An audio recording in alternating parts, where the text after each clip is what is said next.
அஸ்ஸலாமு அலைக்கும் வரஹ்மத்துல்லாஹி வபரகாத்துஹு. ஒரு நிமிடம் சிந்தித்துப் பாருங்கள். யாராவது தினமும் உங்களை அவமானப்படுத்தினால், உங்களை இகழ்ந்தால், உங்கள் மீது குப்பை எறிந்தால் நீங்கள் என்ன செய்வீர்கள்? கோபப்படுவீர்களா?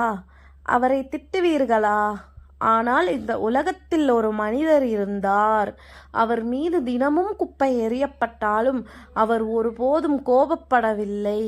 அவர்தான் நபிகள் நாயகம் முஹம்மத் ஸல்லல்லாஹு அலைஹி வஸல்லம். மக்கா நகரத்தில் நபிகள் நாயகம் ஸல்லல்லாஹு அலைஹி வஸல்லம் தினமும் ஒரு பாதையில் நடந்து செல்வார்கள். அந்த பாதையின் அருகில் ஒரு வயதான பெண் இருந்தாள். அவள் நபிகள் நாயகம் ஸல்லல்லாஹு அலைஹி வஸல்லம் அவர்களை வெறுத்தாள்.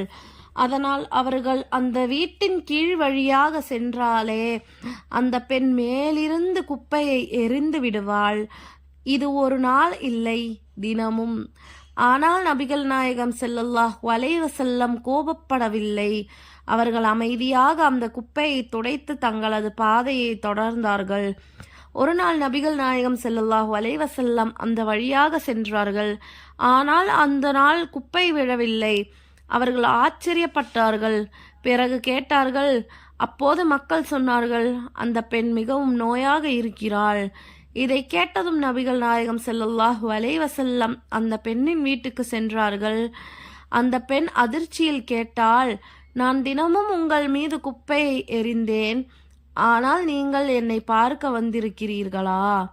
நபிகள் நாயகம் ஸல்லல்லாஹு அலைஹி வஸல்லம் மென்மையாக சொன்னார்கள், நீங்கள் நலமாக இருக்கிறீர்களா என்று பார்க்க வந்தேன். அந்த வார்த்தைகள் அந்த பெண்ணின் இதயத்தை உருக்கியது. அவள் உணர்ந்தாள், இவ்வளவு நல்ல மனிதரை நான் எப்படி வெறுத்தேன். பிறகு அவள் இஸ்லாமை ஏற்றுக்கொண்டாள். இந்த உண்மை சம்பவம் நமக்கு ஒரு பெரிய பாடம் கற்றுக் கொடுக்கிறது. கோபம் மனிதரை வெல்லாது, பொறுமைதான் மனிதரை வெல்லும். இந்த மாதிரி இஸ்லாமிய வரலாறு நிகழ்வுகள் உங்களுக்கு பிடித்திருந்தால் இந்த சேனலை சப்ஸ்கிரைப் செய்து சப்போர்ட் செய்யுங்கள். அஸ்ஸலாமு அலைக்கும் வரஹ்மத்துல்லாஹி வபரகாத்துஹு.